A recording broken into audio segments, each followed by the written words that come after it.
Order 22 CPC. ये provision बना है कि अगर मुकदमे में किसी पक्षकार की मृत्यु हो जाए तो उसके वारिसान कैसे सब्स्टिट्यूट होंगे, और उसके लिए जो ऑर्डर 22 में रूल 1 दिया गया है। ऑर्डर 22 रूल 1 ये कहता है कि अगर किसी पक्षकार की मृत्यु हो जाती है और राइट टू सू सर्वाइव करता है तो सूट अबेट नहीं करेगा। ऑर्डर 22 रूल 2 ये कहता है कि अगर प्लेंटिफ डिफेंडेंट किसी की डेथ हो गई और वो जिसकी डेथ हुई है उसके लीगल एयर जो हैं ऑलरेडी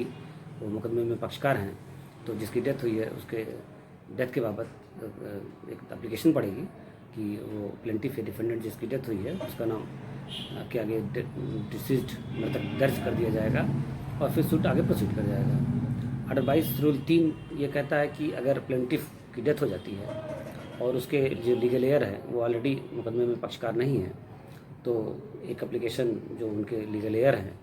उनको सब्स्टिट्यूट करने के लिए पड़ेगी विद इन टाइम, और ये शो करते हुए कि जो प्लेंटिफ थे इनकी मृत्यु हो गई है और उसके लीगल एयर जिनका नाम एप्लीकेशन में होगा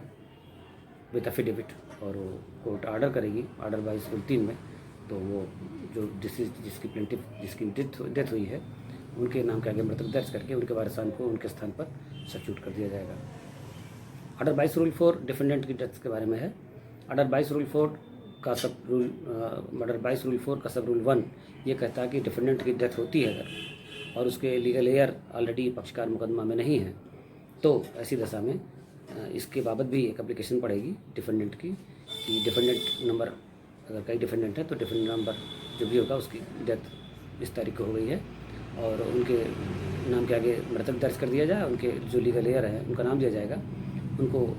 उनके स्थान पर सब्स्टिट्यूट कर दिया जाए, तो कोर्ट ऑर्डर करेगी ऑर्डर 22 रूल 4 के सब रूल 1 में, और वो ऑर्डर होने के बाद जो जिसकी मृत्यु हुई है उनके नाम के आगे मृतक दर्ज हो जाएगा और उनके जो लीगल एयर हैं उनके स्थान पर वो सब्स्टिट्यूट हो जाएंगे। और ऑर्डर 22 रूल 4 का सब रूल 2 ये कहता है कि जो मरा है जिसका सब्स्टिट्यूशन हुआ, जिसके लीगल एयर ऑन रिकॉर्ड आ गए, तो वो फ्रेश WS नहीं फाइल करेंगे। वो WS जो ऑलरेडी उनके जो डिसीज्ड है जिनके स्थान पर वो सब्स्टिट्यूट हुए हैं उसी WS को अडॉप्ट करेंगे, और उसके लिए कोर्ट जो टाइम दिया गया उसी के विदिन जो प्रिस्क्राइब बाई कोर्ट है उसी टाइम के अंदर वो उसको अडॉप्ट करते हैं। और वहीं ऑर्डर 22 रूल 4 के सब रूल 3 में ये प्रोविज़न दिया हुआ है कि ऊपर जो सब रूल 2 में प्रोविज़न टाइम दिया गया था उसके अंदर आपने अगर अडॉप्ट नहीं किया WS तो आप अबेट कर जाएगा, सूट आपके अगेंस्ट अबेट माना जाएगा। तो ये 22 रूल 4 सब रूल 3 में प्रोविज़न दिया हुआ है। अब सब रूल 4 में ये प्रोविज़न दिया हुआ है कि अगर कोई डिफेंडेंट जिसकी डेथ होती है और वो मुकदमे में अपना WS नहीं फाइल किया है, उसको नॉन इंटरेस्टिंग डिफेंडेंट कहते हैं, और उसकी मृत्यु होने पर तो 22 रूल 4 का सब रूल 4 ये कहता है कि जरूरी नहीं कि उनके वारिसान को पक्षकार मुकदमा बनाया जाए। उसमें ये प्रोविज़न है कि उनके नाम के आगे मृतक दर्ज कर दिया जाए, क्योंकि उन्होंने कंटेस्ट नहीं किया है, उनकी कोई WS नहीं है, तो उनका जो लीगल एयर आएगा कुछ WS अडॉप्ट नहीं करना उसको है, तो जरूरी नहीं कि उनको पक्षकार बनाया जाए, उनके डिसीज के आगे उनके नाम के आगे डिसीज लिख के मुकदमा प्रोसीड कर सकता है। ऑर्डर 22 रूल 4 का सब रूल 4 ये कहता है। ऑर्डर 22 रूल 4 का सब रूल 5 ये कहता है कि अगर डिफेंडेंट की डेथ हो जाती है और प्लेंटिफ को नहीं पता है कि उसकी डेथ कब हुई, और जो लॉ में टाइम 90 दिन का है, विदिन 90 डेज सब्स्टिट्यूशन एप्लीकेशन लाया जाना मस्ट है लिमिटेशन एक्ट के तहत, और विदिन 90 डेज अगर एप्लीकेशन नहीं पड़ती है तो ऐसी दशा में 22 रूल 4 का सब रूल 5 ये कहता है कि डिफेंडेंट का अगेंस्ट सूट अबेट कर जाएगा। लेकिन वहीं 22 रूल 4 के सब रूल 6 में ये प्रोविजन दिया हुआ है कि अगर limitation act section 5 limitation act के तहत एक एप्लीकेशन पड़ती है कि वो डिफेंडेंट की डेथ के बाद उनकी सब्स्टिट्यूशन एप्लीकेशन विदिन टाइम नहीं पड़ सकी, और वो एप्लीकेशन सेक्शन 5 लिमिटेशन एक्ट के साथ साथ एक अबेटमेंट सेटिसाइड करने की एप्लीकेशन अगर पड़ती है कि अबेटमेंट सेटिसाइड करके और substitution application within time consider किया जाए, तो ऑर्डर 22 रूल 4 के सब रूल 6 में ये कोर्ट को पावर है कि अबेटमेंट सेटिसाइड करके और सेक्शन 5 लिमिटेशन एक्ट के तहत जो सब्स्टिट्यूशन एप्लीकेशन है उसको विदिन टाइम कंसिडर करके उस पर ऑर्डर कर सकती है। ये ऑर्डर 22 रूल 4 का सब रूल 6 प्रोवाइड करता है, प्रोविजन पावर देता है कोर्ट को। ऑर्डर 22 रूल 5 ये प्रोविज़न है कि अगर कोई लीगल एयर के बारे में डिस्प्यूट है किसी डिसीज्ड के, तो ट्रायल कोर्ट खुद देखेगी और डिसाइड करेगी। लेकिन इसका मेरिट पे असर नहीं पड़ेगा। इसमें जो ऑर्डर होता है लीगल एयर के बारे में, इसका मेरिट पे ऑर्डर नहीं असर पड़ेगा। और अगर अपीलेट स्टेज पर अगर कोई सब्स्टिट्यूशन की एप्लीकेशन पड़ती है और लीगल एयर का डिस्प्यूट होता है, तो अपीलेट कोर्ट जो है सबऑर्डिनेट कोर्ट को रिमांड कर देगी, ये मैटर वापस कर देगी डिसाइड करने के लिए लीगल एयर कौन है। और अगर ज़रूरत पड़ी तो सबऑर्डिनेट कोर्ट जो है एविडेंस वगैरह रिकॉर्ड करके डिसाइड करके फिर अपीलेट कोर्ट को वापस कर देगी रिकॉर्ड, और फिर आगे मुकदमा प्रोसीड करेगा। अब 22 रूल 6 ऑर्डर 22 रूल 6 ये कहता है कि अगर मुकदमे की हियरिंग हो गई और फाइल जजमेंट में चली गई, इन द मीन टाइम अगर किसी पार्टी की डेथ हो गई तो भी सूट अबेट नहीं करेगा। ये ऑर्डर 22 रूल 6 में प्रोविज़न दिया हुआ है क्लियर।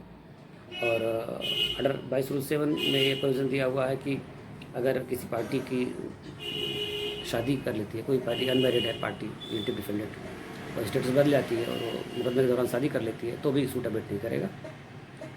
और वहीं ऑर्डर 22 रूल 10 एक ऑर्डर 22 रूल 9 का जो प्रोविज़न दिया हुआ है, ऑर्डर 22 रूल 9 का सब क्लास 1 सब रूल 1 जो ये कहता है कि अगर कोई सूट अबेट कर गया, प्लेंटिफ डिफेंडेंट की डेथ हुई और सूट अबेट कर चुका है, और उस आधार पर अगर आप फ्रेश सूट लाना चाहते हैं तो बार करता है। ऑर्डर 9 रूल 1 फ्रेश सूट बार करता है, ये प्रोविज़न दिया हुआ है। फ्रेश सूट आप नहीं ला सकते, तो ये बार करता है। ऑर्डर 22 रूल 9 सब क्लास 2 में प्रोविज़न दिया हुआ है कि अगर प्लेंटिफ की डेथ हो गई और प्लेंटिफ का सूट अबेट कर गया और विद इन टाइम कोई एप्लीकेशन पड़ी नहीं, 90 दिन का मियाद का समय बीत गया, तो अगर प्लेंटिफ के लीगल एयर अगर आते हैं और वो एप्लीकेशन मूव करते हैं और प्रॉपर ग्राउंड देते हैं कि क्यों विद इन टाइम उन्होंने एप्लीकेशन नहीं मूव कर सका, और कोर्ट समझती है, तो ऑर्डर 22 रूल 9 सब क्लास 2 में वो एप्लीकेशन जो प्लेंटिफ के लीगल एयर देंगे उसको कंसिडर करते हुए बट सेट साइड करके, और सेक्शन 5 लिमिटेशन एक्ट के तहत तो सब्स्टिट्यूशन एप्लीकेशन को विद इन टाइम कंसिडर करके उस पर ऑर्डर कर सकते हैं और मुकदमा आगे प्रोसीड कर सकता है। ये ऑर्डर 22 रूल 9 सब क्लास 2 प्रोविज़न दिया हुआ है। ऑर्डर 22 10A में एक प्रोविज़न नया बढ़ाया गया है कि अगर कोई प्लेंटिफ या डिफेंडेंट की सबसे डिफेंडेंट की अगर डेथ होती है, तो डिफेंडेंट काउंसिल की जिम्मेदारी है कि कोर्ट को इन्फॉर्म करें डिफेंडेंट के डेथ के बारे में, ताकि प्लेंटिफ उस पर सब्स्टिट्यूशन की कार्रवाई कर सके। ये ऑर्डर 22 रूल 10A में नया प्रोविज़न जोड़ा गया है। और ऑर्डर 22 रूल 11 में जो प्रोविज़न बनाया गया है वो ये है कि जो सारे ऊपर के जो रूल्स हैं जो सूट ट्रायल स्टेज पे लागू होते हैं, वो सारे अपीलेट स्टेज पे भी लागू होंगे, बशर्ते जहाँ प्लेंटिफ है वहाँ अपीलेंट, जहाँ डिफेंडेंट वहाँ रिस्पोंडेंट समझा जाएगा। ये ऑर्डर 22 रूल 11 कहता है। ऑर्डर 22 रूल 12 ये कहता है कि ऑर्डर